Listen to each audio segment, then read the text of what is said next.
Everyone's watching Nike ahead of earnings tomorrow after the close. Let's break down what the data actually says. I share the data, you make your own decisions. This is education, not advice. Over the next few minutes, I'll walk you through everything: the business, the chart, the fundamentals, what Wall Street thinks, and where the trade goes wrong. These are swing trade setups, roughly 15 to 30-day holds. Let's get into it. Quick company check, because the chart means nothing if you don't understand the business. What is Nike? In plain terms, it designs, develops, markets, and sells athletic and casual footwear, apparel, equipment, accessories, and services for men, women, and kids. It's a consumer cyclical company and worth about 60 billion. To put that in context, that makes it a large cap, established, widely held, and relatively stable. With the business covered, let's look at what the price action is telling us. Let's read the price action. The technicals tell us about timing. Here's what they're saying right now. Moving averages first. The 50-day shows you the recent trend. The 200-day shows you the bigger one. Where price sits relative to these tells you a lot. Right now, Nike is trading about 8% below its 50-day and 30% below its 200-day. So momentum has cooled and the trend is in question. The RSI tells us if the stock is overheated or oversold. 70 plus is hot, 30, and below is washed out. Here, it's a neutral, 41. Neither stretched nor washed out, which is a healthy place to enter from. Volume matters too. It's the conviction behind a move. This one is trading on about 1.4 times its average volume, which tells you real money is behind it. It's about 49% below its 52-week high. Still well off its peak, so this is more of a recovery play than a breakout. Here's the thing though, a great chart on a weak business is a trap. So let's check the fundamentals. Is the company actually growing, and what are you paying for it?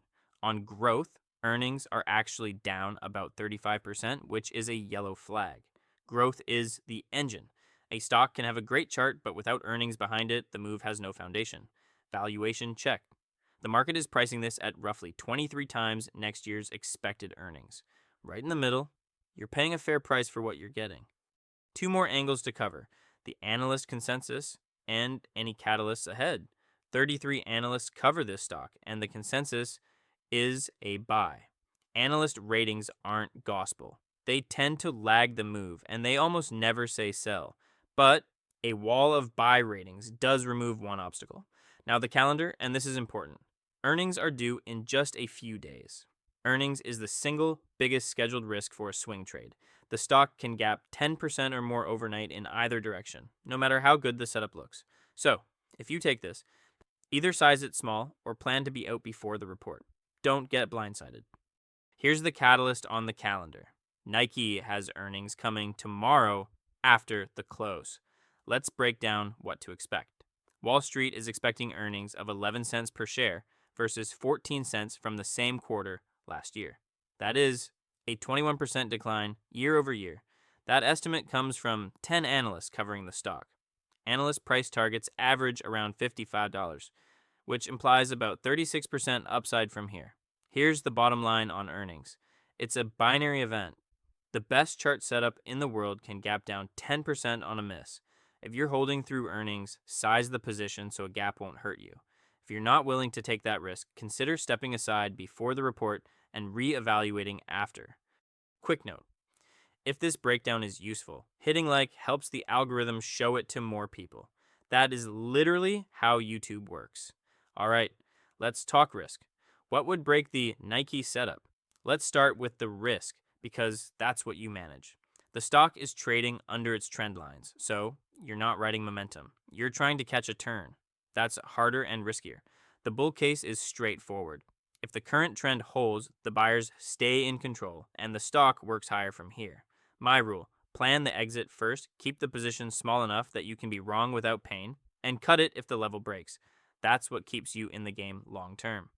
Every stock has two sides, so let's do both: the bull case and the bear case for Nike. First, the bull case. What's working? Wall Street agrees. 33 analysts rate it a buy. Real conviction. Volume 1.4 times its average.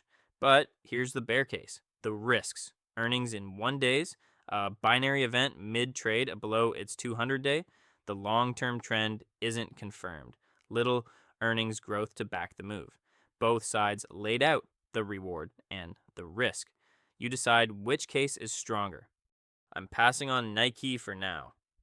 The chart needs more time to set up, and there are better places to put your capital today. Found this useful?